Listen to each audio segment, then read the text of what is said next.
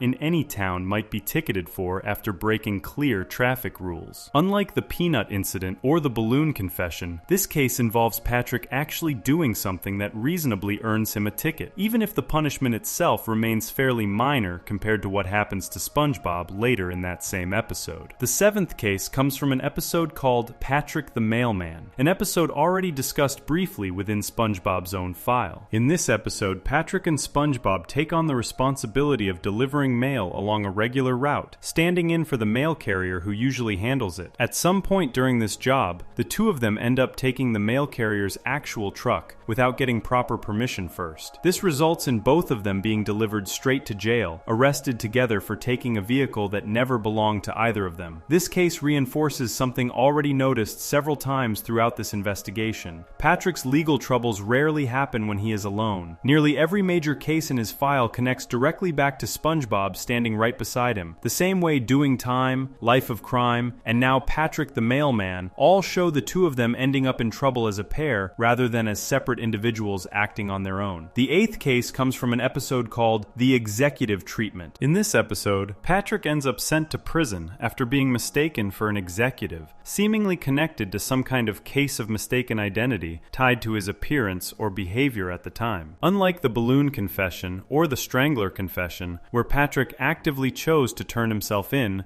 based on his own false assumptions, this case shows him being swept up in someone else's mistaken judgment instead. Nobody asked Patrick whether he was actually an executive. Someone simply assumed he was, and that assumption alone was enough to land him behind bars. This case fits into a pattern already seen across several other residents examined in this series. Mrs. Puff was arrested in Patrick Man based entirely on Patrick's own mistaken assumption about her intentions. Now, in the executive treatment, Patrick finds himself on the receiving end of that exact same kind of mistake. Arrested, not because of anything he actually did, but because someone else jumped to an incorrect conclusion about who he was. The 9th case connects back to an episode already covered in full detail within Plankton's own file, an episode called Call the Cops. In this episode, as already established, Plankton is arrested attempting to steal the Krabby Patty formula, and he ends up placed in a shared cell with Patrick as his cellmate. What stands out from this particular episode, specifically from Patrick's side of the story, is a small detail already noted earlier, but worth repeating here directly. Patrick appears to be treated as something close to a regular presence inside that jail by this point in the show's history. His appearance there does not come with any surprise or explanation from the other characters. He is simply already there, as though this has become an expected part of his life, rather than a rare or unusual event. By the end of this same episode, Patrick becomes tangled up in a physical scuffle with Mr. Krabs and Plankton over the formula itself, and when a police officer catches the three of them fighting, all of them, along with SpongeBob after his own confession, end up sharing a single jail cell together. This means Patrick's file connects directly to nearly every other file already built in this investigation within this one single episode alone. Plankton is there, SpongeBob is there, Mr. Krabs is there, and Patrick sits right in the middle of all of it, exactly where he tends to end up in nearly every major legal case examined so far. The 10th and final case comes from an episode called Patrick's Prison Pals. In this episode, Patrick goes to jail alongside a character named Bunny, forming yet another entry in his growing list of jail-related appearances. Details surrounding the exact cause of this particular arrest remain less clearly defined compared to some of the sharper cases already covered, but the outcome fits neatly into the same overall pattern already established throughout his entire file. Patrick ends up behind bars once again, seemingly without much resistance or confusion on his own part, treating the entire situation with the same easygoing attitude he brings to almost everything else in his life. Laid out together, Patrick's file breaks down into a few clear categories, each one revealing something slightly different about why he keeps ending up in the same building over and over again. The first category involves false confessions driven by confusion rather than actual guilt. Life of Crime and SpongeBob Meets the Strangler both belong here, showing Patrick assuming responsibility for crimes he did not commit, based on nothing more than a vague feeling of guilt or a misunderstanding about the situation around him. The second category involves genuine participation in an actual unlawful act, done out of loyalty to a friend rather than any personal gain. Doing Time fits here, where Patrick knowingly takes part in an attempt to help Mrs. Puff escape from custody, a real and serious act treated with surprising casualness by everyone involved. The third category involves wrongful blame for something someone else actually did. The smoking peanut belongs here, showing Patrick arrested and later pardoned for an act that SpongeBob was actually responsible for, only cleared once Mr. Krabs is revealed as the true criminal connected to the larger plot. The fourth category involves a real, straightforward offense with no confusion attached at all. The red light tickets in Driven to Tears fit here, showing one of the only moments in Patrick's entire file where he actually breaks a clear rule and faces a reasonable consequence for it. The fifth category involves shared responsibility, with SpongeBob specifically. Patrick the Mailman fits here, continuing the pattern already seen in Life of Crime and Doing Time, where Patrick's troubles with the law almost always seem to involve SpongeBob standing standing directly beside him. The sixth category involves being mistaken for someone else entirely, with no fault of his own. The executive treatment belongs here, showing Patrick swept up into custody purely because of someone else's incorrect assumption about who he actually is. The seventh category involves simply being a familiar, recurring presence inside the jail itself, almost independent of any specific crime tied to a particular episode. Call the Cops and Patrick's prison pals both fit here, showing a version of Patrick who seems to exist inside that building as comfortably as he exists under his own rock, treated by everyone around him as though his presence there requires no explanation at all. Taken as a whole, Patrick's file stands apart from every other file examined so far in this investigation. Plankton's file is defined by a single, unchanging goal chased across many different schemes. Mrs. Puff's file is defined by responsibility placed on her for other people's mistakes. SpongeBob's file mixes honest confusion with one real moment of jealousy-driven wrongdoing. Squidward's file shows a mix of real crime, false accusation, and insecurity-driven impersonation. Patrick's file does not fit neatly into any single theme at all. It contains false confessions, real participation in serious acts, wrongful blame, genuine rule-breaking, mistaken identity, and simple repeat appearances that seem to require no cause whatsoever. If there is one thread tying his entire file together, it is the sheer number of other people's cases his own arrests seem to intersect with. He shares a cell with Squidward. He shares a cell with Plankton. He gets arrested alongside SpongeBob more than once. He gets blamed for something SpongeBob actually did. His own driving record gets tangled directly into the case that eventually lands SpongeBob his longest sentence. Nearly every file built across this entire investigation eventually leads back in some way to Patrick standing somewhere nearby. Before we move on, if you're enjoying this analysis, please consider subscribing. It helps the channel tremendously. This raises one final question worth carrying into the next part of this investigation. So far, every case examined has involved a resident acting alone, in pairs, or occasionally as part of a small group caught in the same chaotic moment. There is one case, however, that stands apart from everything covered so far, not because of who was arrested, but because of just how far the actual crime went beyond a stolen balloon, a torn license, or a shared jail cell. It involves food that was never meant to be served, a health inspector who was never meant to be harmed, and two grown men who made a choice that goes further than almost anything else documented anywhere else in this entire town. Section 6. The Nasty Patty Case. Attempted poisoning and concealment. Every case examined in this investigation so far has involved something fairly small in the grand scheme of real-world crime. A stolen wallet, a forged identity, a torn-up license, a balloon nobody actually stole. This next case is different. It involves two grown men, a customer they believed was lying to them, a plan to make that customer suffer, and a decision afterward that goes further than anything else documented anywhere else in this entire investigation. This is the case of the Nasty Patty, and it belongs to Mr. Krabs and SpongeBob together. The episode in question is simply called Nasty Patty, and it begins with a man arriving at the Krusty Krab claiming to be a health inspector. Mr. Krabs, already suspicious by nature and always protective of his restaurant's reputation, becomes convinced that this particular visitor is not a real inspector at all, but a fraud pretending to hold that position for some unknown reason. Once Mr. Krabs settles on this belief, he decides that the appropriate response is not to simply ask questions or demand proof of identification. Instead, he decides to punish the man directly, using SpongeBob's cooking as the weapon. The plan the two of them come up with is straightforward and deliberate. Rather than serving the man an ordinary Krabby Patty, they build something specifically designed to be as unpleasant and dangerous as possible. Something meant to make this supposed fraud regret ever walking through the door. This is not a case of an accident happening in the kitchen. It is not a mix-up between two similar-looking ingredients. Mr. Krabs and SpongeBob sit down and intentionally construct a patty meant to cause harm to a customer they believe is lying to them. SpongeBob, to his credit, does not go into this plan without some hesitation. At one point during the episode, he directly acknowledges that what they are doing does not feel right. Despite that discomfort, he continues continues anyway, admitting in his own words that even though it does not seem right, doing it feels good regardless. This detail matters a great deal for understanding SpongeBob's role in this case. Unlike some of his earlier cases already covered in this investigation, where confusion or an honest mistake led to his arrest, this is a moment where SpongeBob is fully aware that what he is doing crosses a line and chooses to go through with it anyway because of how satisfying the act of revenge feels in that moment. Once the tainted patty is served to the man they believe is a fake inspector, the results are immediate and serious. The man collapses after eating it, appearing to lose consciousness entirely. From the perspective of Mr. Krabs and SpongeBob, standing there watching this happen, the situation looks like it has gone from a simple prank into something far worse. They believe, in that moment, that they have caused serious harm to another person, someone who is now lying motionless in front of them because of a plan they built together with the specific intention of making him suffer. What happens next is the part of this case that pushes it well beyond anything else examined so far in this investigation. Rather than calling for help, checking on the man properly, or contacting any kind of medical or legal authority, Mr. Krabs and SpongeBob instead decide to deal with the situation entirely on their own. They treat what appears to be an unconscious, possibly lifeless body as something that needs to disappear quietly, rather than something that needs a doctor. The two of them work together to hide him, moving his body away from the restaurant, with the clear goal of making sure nobody discovers what has happened inside the Krusty Krab that day. This decision is worth sitting with carefully because of how far it goes compared to everything else already covered. Stealing a formula, as Plankton has done repeatedly, is a crime against property. Tearing up a license, as SpongeBob did to Patrick, is a crime driven by a single moment of jealousy. Even the wrongful blame cases already examined, where innocent residents took the fall for damage they did not personally cause, never involved anyone believing they had actually caused someone serious physical harm. This case is different. For a period of time during this episode, Mr. Krabs and SpongeBob genuinely believe they have hurt,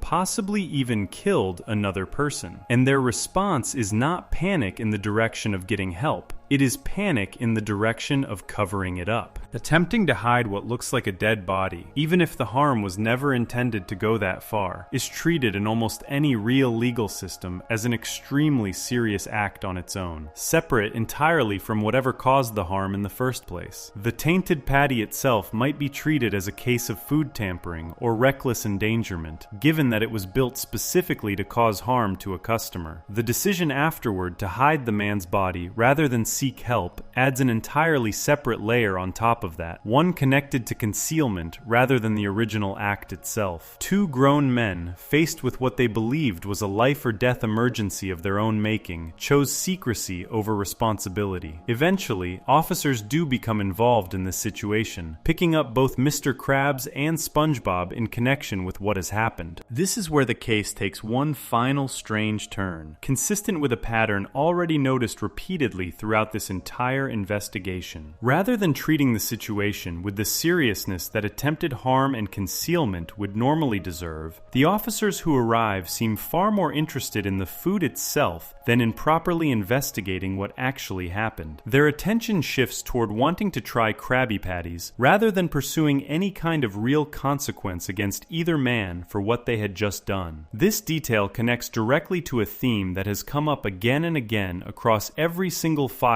examined in this investigation so far. Plankton escapes real consequences repeatedly, despite an enormous pattern of theft and even a full-scale takeover of the town in the movie. Mrs. Puff faces jail time over littering, while other far more serious situations barely register with the same police department. SpongeBob gets a full 90-day sentence for tearing up a piece of paper, while here, in a case involving what looked like a serious injury and an attempted cover-up, the officers seem almost entirely distracted by their own appetite instead of taking meaningful action. The pattern holds once again. The size of the punishment in this town rarely seems to match the size of the actual crime. It is worth being clear about how this case differs from Mr. Krabs' occasional appearances in earlier files throughout this investigation. Up until this point, Mr. Krabs has mostly existed on the edges of other people's cases, mentioned briefly here and there, without ever becoming the central figure of his own file. In the Smoking Peanut, discussed in Patrick's earlier file, Mr. Krabs is revealed as the true criminal behind events that Patrick was wrongly blamed for. Here, in Nasty Patty, Mr. Krabs steps fully into the center of his own case, no longer a background figure connected to someone else's trouble, but a direct and willing participant in a plan built entirely around deliberately harming a customer. This raises a fair question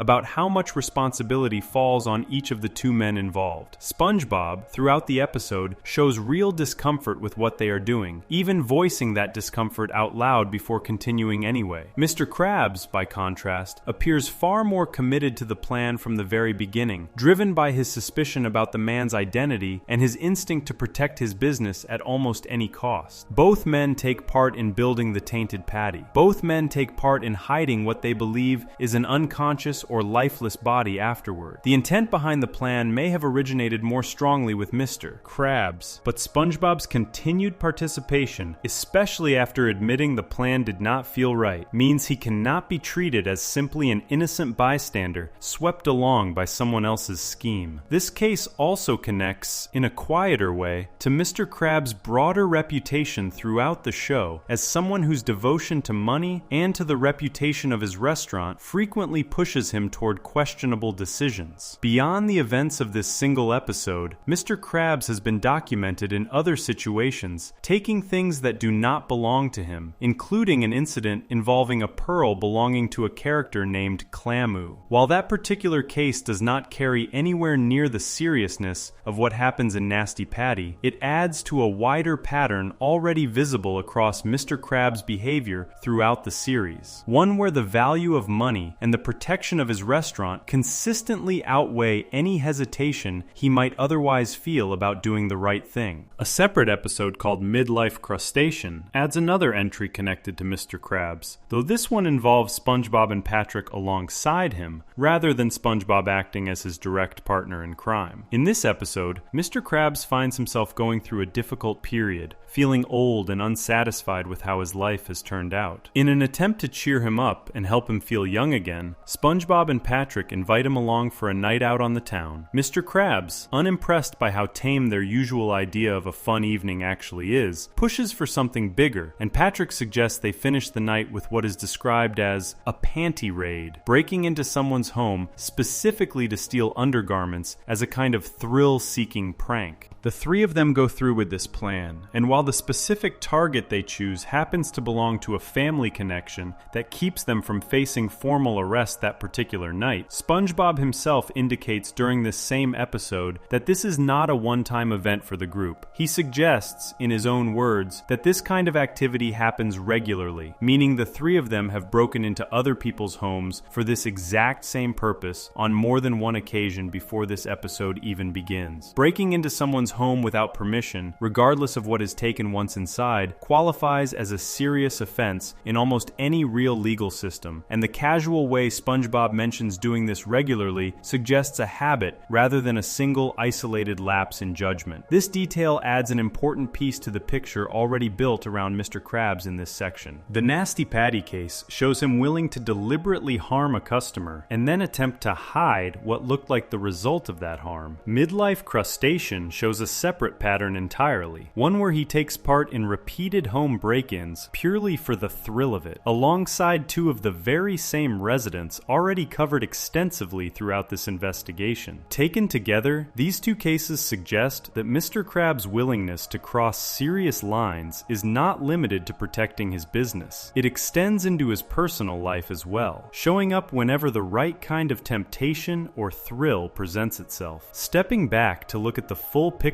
of the Nasty Patty case one more time, it is worth naming clearly what actually happened across the episode from beginning to end. A man arrives claiming to hold a position of authority. Mr. Krabs decides, without any real proof, that this man is lying. Mr. Krabs and SpongeBob deliberately construct food meant to cause him harm. The man collapses, appearing seriously injured, or worse. Rather than seeking help, The two men attempt to hide him and cover up what has happened. Officers eventually arrive, but their attention shifts almost entirely towards sampling the restaurant's food, rather than pursuing the seriousness of what had just taken place. Every single step in that sequence, examined plainly and without exaggeration, describes behavior that would be treated as an extremely serious set of crimes almost anywhere else. Deliberately tainting food served to a customer is a form of intentional harm. Attempting to hide what appears to be an unconscious or lifeless person rather than seeking medical attention is treated as concealment, an act taken just as seriously as the original harm itself in most legal systems. And yet, once the episode reaches its conclusion, neither Mr. Krabs nor SpongeBob faces any lasting consequence that matches the seriousness of what they actually did. The officers who arrived seemed more interested in the food than the facts, and life at the Krusty Krab appears to continue on largely as normal once the episode ends. This stands as the clearest example yet, across every file examined in this entire investigation, of how disconnected punishment in this town can be from the actual severity of the crime committed. SpongeBob received 90 days behind bars for tearing a single piece of paper out of jealousy. Mrs. Puff has faced arrest over littering and skipped jury duty. Squidward was actually arrested for a musical disturbance he never caused. Meanwhile, in this case, two men who deliberately harmed a customer and then tried to hide the evidence of that harm walk away with barely a mark against their names, distracted officers included. If there was ever a case in this entire investigation that should have resulted in the most serious punishment documented so far, it is this one. And it is also the case where punishment seems to matter the least. Before we move on, if you're enjoying this analysis, please consider subscribing. It helps the channel tremendously. There is one more character worth mentioning briefly in connection to this overall pattern. Someone whose own file stands apart from nearly everyone examined so far, specifically because of how rarely her name appears in this jail at all. Unlike Mr. Krabs, whose willingness to bend the rules shows up again and again across multiple episodes, this next resident has built a reputation across the entire series as one of the most level-headed, responsible members of the whole town. She rarely breaks rules, rarely causes trouble, and rarely finds herself anywhere near the Bikini Bottom jail at all. And yet, somewhere in her own history, there sits exactly one documented arrest tied to a situation that had almost nothing to do with any choice she actually made. Section 7. Sandy's sole offense, the public nudity charge. Every single case examined across this investigation so far shares one thing in common. Every resident involved, whether guilty, innocent, wrongly blamed, or simply caught up in someone else's mess, has a name that keeps appearing again and again across multiple episodes. Plankton shows up constantly, Mrs. Puff shows up constantly, SpongeBob, Patrick, Squidward, and Mr. Krabs all show up more than once, sometimes crossing paths with each other inside the very same jail cell. This next case is different because it belongs to someone whose name has not appeared once in any file built so far. Her name is Sandy Cheeks, and across the entire run of the show, she has been arrested exactly one time. Sandy is a squirrel who lives inside a tree dome filled with air, built specifically so she can survive underwater in a town made for fish. She is a scientist, a skilled fighter, and one of the most consistently responsible and level-headed characters in the entire cast. She does not scheme like Plankton. She does not skip her duties like Mrs. Puff occasionally does. She does not confess to crimes she never committed like Patrick. Her single entry into the world of Bikini Bottom's justice system comes from an episode called Someone's in the Kitchen with Sandy, and once every detail of that episode gets laid out clearly, it becomes one of the strangest and most unfair cases in this entire investigation. The episode begins at the Krusty Krab, where Plankton is once again trying to get his hands on the secret formula, this time using an unusual method. He hides himself inside one of the sesame seeds sitting on top of a hamburger bun. SpongeBob, with no idea that Plankton is hiding there, picks up that exact bun to build a Krabby Patty, and that patty ends up delivered straight to Sandy's table. Sandy takes the patty and slips it inside her diving suit to eat later, unaware that Plankton is still tucked inside it. Plankton eventually pops out of his hiding spot, but before he can do anything with his plan at that moment, he passes out, since there is no water inside Sandy's suit to keep him breathing properly. Sandy heads home afterward, completely unaware that anything unusual has happened. Once inside her tree dome, she goes into her bathroom bathroom to get ready for a shower. As part of her normal routine, she removes her fur pelt, the covering she wears over her body, along with her diving suit and helmet, and steps into the shower wearing only her underwear underneath. This detail matters a great deal for understanding everything that happens next in this case. Sandy is never actually naked at any point during this episode. She is dressed the entire time in a bra and underwear, the same basic outfit she wears underneath her usual bikini in nearly every other episode of the show. While Sandy showers, something goes wrong. She finds herself locked inside the bathroom, and once she manages to break the door down, she discovers that her fur pelt is missing entirely. Someone has taken it while she was in the shower. Sandy immediately realizes this was not an accident, and correctly assumes someone must have stolen it, likely intending to sell it on some kind of underground market. Without wasting time to put her diving suit and helmet back on, something later noted as a strange oversight given the situation, Sandy throws a towel around herself and immediately sets out to track down whoever took her fur, placing a coffee pot on her head in place of her usual helmet so she can still breathe. This decision to rush out without her suit becomes the direct cause of everything that follows. As Sandy moves through Bikini Bottom searching for the thief, the residents she passes do not see a squirrel scientist dealing with a theft. They see someone without her usual fur covering, and rather than offering help or asking what happened, they begin mocking her appearance instead. She is called a hairless goat. She is called a nudist ferret. She is called a naked chipmunk. At no point during any of this does a single resident stop to ask why she looks different or whether something might be wrong. The reaction across the entire town is immediate ridicule. Sandy, still determined to find her stolen fur, tries to cover herself further using a makeshift skirt made out of seaweed, wrapped around her lower half in an attempt to satisfy the judgment being thrown at her from every direction. This skirt does not last long. It overheats and becomes brittle after she warms herself near a vent, eventually shattering into pieces and leaving her without even that small extra layer of covering. Through all of this, she remains dressed in her underwear the entire time,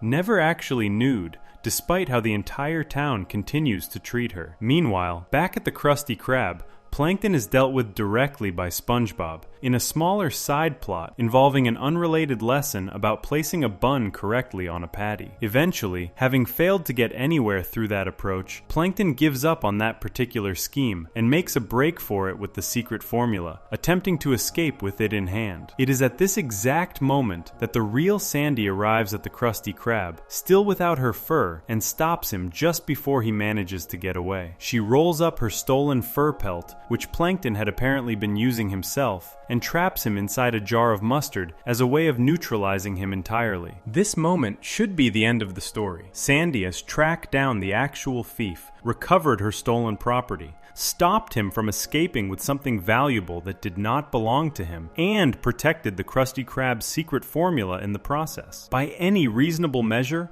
this is exactly the kind of ending that should result in Sandy being treated as the person who solved the entire problem, while Plankton faces consequences for the actual theft and the impersonation he carried out using her stolen fur. Instead, the police arrive at exactly this moment, and rather than arresting Plankton for stealing Sandy's property and using it to disguise himself, they turn their attention towards Sandy herself. Sandy, seeing the officers approach, initially assumes they must be there to finally arrest Plankton for what he has done. That assumption turns out to be completely wrong. The officers instead place her under arrest for public nudity, despite the fact that she is, at every single moment of this episode, wearing underwear rather than nothing at all. The episode ends with Sandy sighing in defeat as she is taken away, having done nothing wrong beyond losing an item of clothing that was stolen from her without her consent. This outcome deserves to be examined closely because of how clearly it stands apart from every other case covered in this investigation so far. In nearly every previous file built across this series, some kind of reasoning, however loose or unevenly applied, connects the arrest to something the person actually did. Squidward really did steal a wallet in good old what's-his-name. SpongeBob really did tear up a license out of jealousy jealousy in Driven to Tears. Even Mrs. Puff's more questionable arrests, like the ones tied to student behavior, at least connect to a real rule the town claims to enforce, however unfairly that rule gets applied. Sandy's case removes even that thin layer of reasoning entirely. She is punished for the state her body happens to be in after someone else stole her property, rather than for anything resembling an actual choice or action on her part. It is also worth pointing out something the residents of Bikini Bottom seem to conveniently ignore throughout this entire episode. Many other characters across the show regularly appear without full clothing and face no consequences whatsoever for it. Squidward is frequently seen without pants. A number of the fish living in this town wear no clothing at all in any given episode, simply existing as they naturally are, without anyone treating it as scandalous or worth mocking. Sandy, throughout this entire ordeal, remains covered by underwear the whole time, arguably wearing more than several residents who walk past her without a second thought. The standard being applied to her clearly does not match the standard being applied to everyone else living in the exact same town. This selective treatment becomes even more glaring when placed next to the officer's own earlier behavior within this same episode. Before the arrest happens, these same police officers are shown laughing right alongside the rest of the town at Sandy's appearance while she searches for her stolen fur. They do not step in to help her. They do not treat her situation as anything urgent or worth investigating at that point. Their laughter matches the mockery from everyone else around them. It is only once she has already solved the actual crime herself, tracking down the real thief and recovering the stolen property without any help from law enforcement at all, that these same officers suddenly decide her appearance is now serious enough to warrant an arrest. Compare this pattern to something already noted earlier in this investigation, back in the file built around the Nasty Patty case. In that case, officers arrived at a scene involving what looked like a customer seriously harmed through deliberate food tampering, followed by an attempt to conceal what had happened, and their attention shifted almost entirely toward wanting to sample the restaurant's food rather than pursuing any real consequence for either man involved. Here, in Sandy's case, officers watch an actual theft take place, involving someone's personal property being stolen and then used to impersonate her, and their attention shifts toward arresting the victim of that theft rather than the person who committed it. In both cases, the actual seriousness of a real crime gets brushed aside, while something far less deserving of serious consequence ends up receiving the department's full attention instead. There is one more detail from this episode worth including, since it adds an important layer to understanding exactly how far this injustice actually goes. Stealing someone's personal property is already a real offense on its own. Using that stolen property to impersonate the person it was taken from adds an entirely separate layer of wrongdoing directly on top of the theft itself. Plankton does not simply take Sandy's fur and disappear with it. He wears it, using it specifically to walk around Bikini Bottom pretending to be her, all while pursuing his same ongoing obsession with stealing the secret formula that has already filled an entire file of its own earlier in this investigation. Despite committing both a theft and an act of impersonation within the very same episode,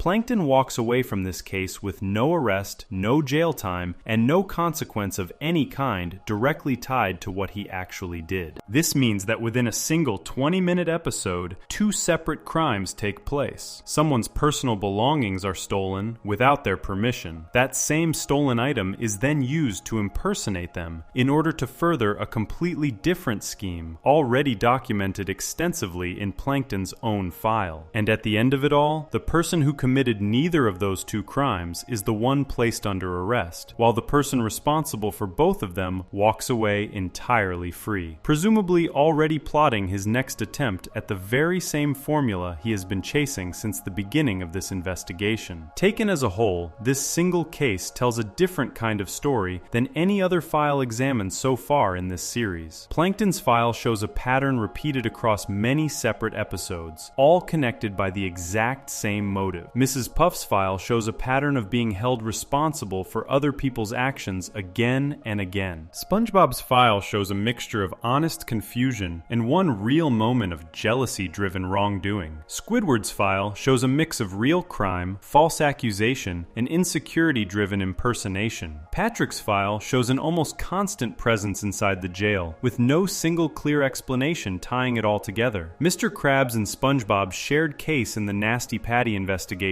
shows the most serious act of intentional harm documented anywhere in this entire series, met with almost no real consequence at all. Sandy's case stands apart from every single one of those patterns. It is not a pattern repeated across many episodes. It happens exactly once, in exactly one episode, and it happens to someone who did absolutely nothing to deserve it. She did not scheme, she did not lie, she did not damage anyone's property or harm anyone in any way. She was the victim of a theft. She solved that theft entirely on her own, without any help from the very officers meant to protect her. And her reward for doing so was a set of handcuffs, while the actual criminal walked free. This raises a final question worth carrying forward as this investigation continues. Across every single file built so far, one clear pattern keeps repeating itself. The size and seriousness of the punishment handed out in this town rarely matches the size and seriousness of the actual crime committed. Plankton escapes real consequences again and again, despite decades of theft and one full-scale takeover of the entire town. Mr. Krabs and SpongeBob walk away from what should have been an extremely serious case involving intentional harm and concealment. Sandy, having done nothing wrong at all, ends up the only person arrested in an episode built entirely around someone else's theft and impersonation of her. Before we move on, if you're enjoying this analysis, please consider subscribing. It helps the channel tremendously. If a completely innocent person can end up behind bars this easily, simply for existing in the wrong state at the wrong moment, it becomes worth asking just how far this same unevenness stretches across the rest of the town. So far, this investigation has focused on individuals, one resident's file at a time, each one examined on its own. There is a much larger and much stranger figure still waiting to be covered, one that does not belong to any single person at all, but to an entire cast of established repeat criminals whose entire identity within the show revolves around breaking the law again and again, episode after episode, without ever needing an excuse, a misunderstanding, or a stolen piece of fur to explain why. Section 8. The Recurring Villain Roster. Every case examined across this investigation so far has involved a resident of Bikini Bottom stepping outside the normal boundaries of the law, sometimes on purpose, sometimes by accident, and sometimes through nothing more than bad luck. What connects almost all of those cases is that the person involved is, at their core, an ordinary member of the community. SpongeBob works at a restaurant. Mrs. Puff teaches boating. Squidward plays a clarinet nobody wants to hear. Even Plankton, despite his endless scheming, runs an actual restaurant and lives a fairly ordinary daily life outside of his obsession with the formula. This next section is different because it covers a small group of residents who are not occasional lawbreakers at all. Breaking the law is their entire identity. These are Bikini Bottom's established supervillains, and their part of this investigation reveals a level of repeated, deliberate crime that goes far beyond anything covered in the files built so far. The first name in this group is Man Ray, one of the two greatest enemies of the town's local superhero duo, Mermaid Man and Barnacle Boy. Man Ray first appears in an episode called Mermaid Man and Barnacle Boy 3, and the way he enters the story tells you almost everything you need to know about who he is. SpongeBob and Patrick discover him frozen solid inside a block of tartar sauce, locked away specifically because he is considered too dangerous to be left free. He is not simply a resident who slipped up once, he is a villain serious enough that Mermaid Man and Barnacle Boy felt the need to imprison him inside a solid block just to keep the town safe. Once SpongeBob and Patrick accidentally begin the process of unfreezing him, Man Ray immediately tries to manipulate the two of them into letting him go completely. He convinces them that he wants to change and become good,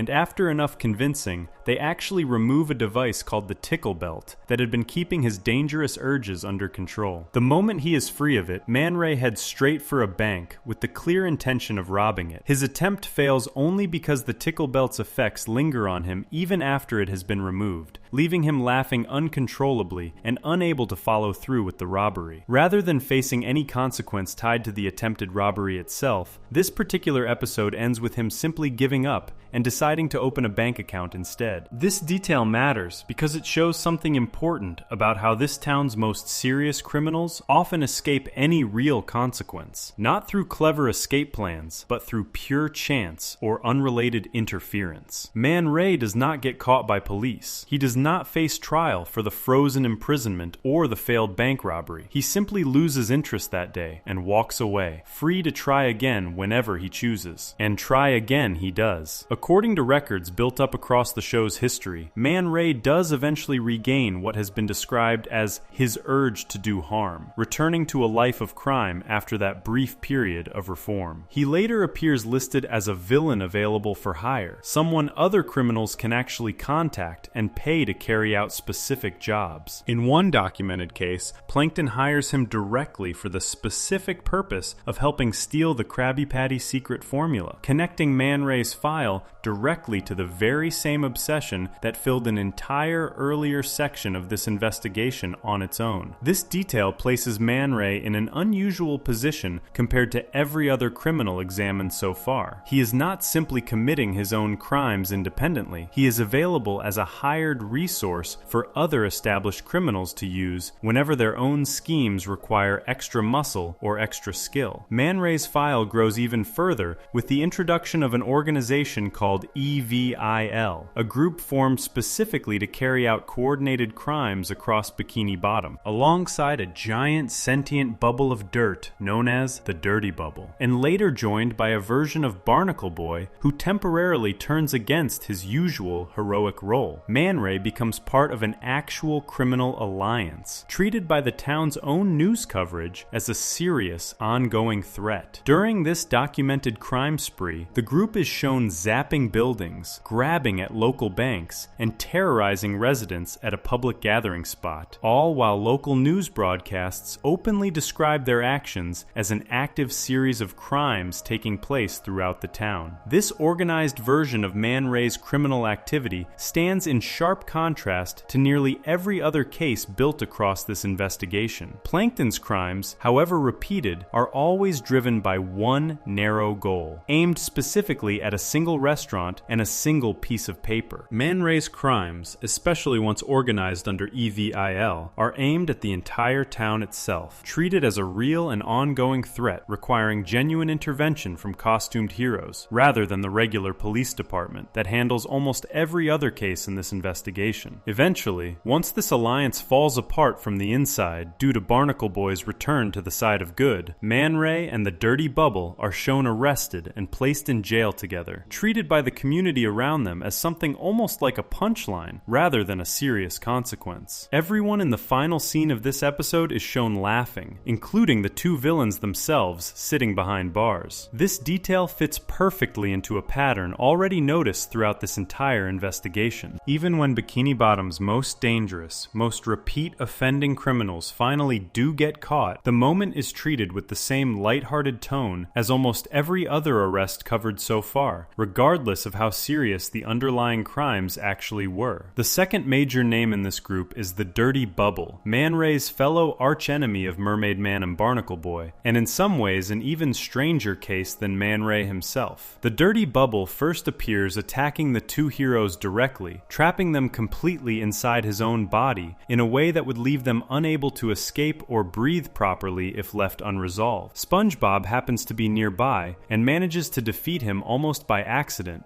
popping him with a pencil while asking for an autograph, freeing Mermaid Man and Barnacle Boy in the process. This should have ended the Dirty Bubble story right there, but he returns again and again across the show's history, each time engaging in what the show itself describes as a genuine crime spree. In one specific documented case, referenced directly by name as Dirty Bubble Returns, he is formally taken to jail and sentenced to 6 months behind bars following one of these repeated crime sprees. This stands stands out immediately compared to almost every sentence recorded anywhere else in this entire investigation. SpongeBob's 90-day sentence for tearing up a license, already established as the longest documented sentence in his file, does not even reach half the length of this single sentence handed to the Dirty Bubble. For the first time across this entire series of cases, a punishment finally appears that comes close to matching the seriousness of the crimes actually committed. What happens after that sentence, however, undercuts even this rare moment of proportional justice. Following his 6 months in custody, the Dirty Bubble is shown transformed into something described as the Clean Bubble, given an entirely different personality, and placed into a job as a dishwasher at the Krusty Krab. Despite this apparent reform, he eventually returns to his original criminal identity once again, going on to commit yet another documented crime spree across the town. This new offense results in him being captured a second time, trapped inside a jar, and taken back to jail once more. 2 separate arrests, 1 genuinely serious sentence, and still no permanent end to the pattern. The Dirty Bubble's file also includes a long list of documented offenses tied directly to his general criminal identity within the show, including attempted world domination, attempted murder, hostage-taking, bank robbery, burglary, theft, destruction of property, resisting arrest, kidnapping, and jailbreak. This list stands apart from every single file built earlier in this investigation. Plankton's crimes revolve almost entirely around one specific act, repeated in different forms. SpongeBob and Squidward's cases involve individual, isolated incidents scattered across separate episodes. The Dirty Bubble's documented history reads more like an actual, extensive criminal record, the kind that would belong to a serious, established repeat offender in any real legal system, rather than a scattered handful of unrelated incidents. The third name worth including in this group is the Tattletale Strangler, a figure already mentioned briefly in an earlier file connected to Patrick's own arrest history. Unlike Man Ray and the Dirty Bubble, who are framed specifically as costume supervillains built around the Mermaid Man universe, the Tattletale Strangler exists as a more grounded, straightforward criminal figure within the regular town itself. He is wanted specifically for the act of strangling people who tattle on others, along with an additional charge of littering attached to his file. His crimes are treated seriously enough that an entire episode centers around the town's fear of him, and he does eventually end up in jail as a direct result of his actions. What makes his case worth including alongside Man Ray and the Dirty Bubble is how it reveals a smaller but consistent underlying pattern shared across this entire villain roster. Whether the criminal in question wears a costume and commands an organized team of allies, or exists as a single, dangerous figure haunting the streets of Bikini Bottom on his own, the town's response tends to follow the same basic shape.